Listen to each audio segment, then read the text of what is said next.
The Lambda ubk13gz2156 is a member of the UltraFlex 600 watt family of power supplies from Lambda. These power supplies are used in a wide variety of places, with this custom version being used in a tool used for the semiconductor industry.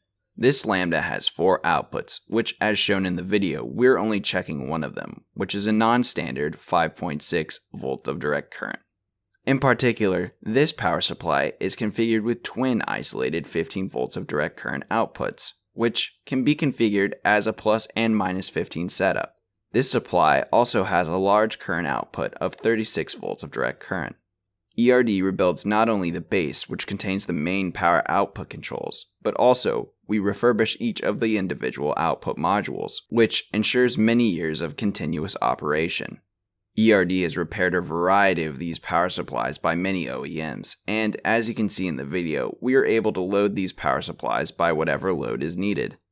At ERD, we specialize in being able to repair the parts of semiconductor tools without needing the actual tool for the final test.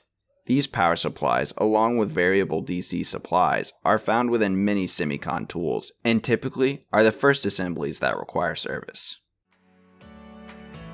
Thanks for checking out the video. Subscribe to ERD TV for more videos of our repairs.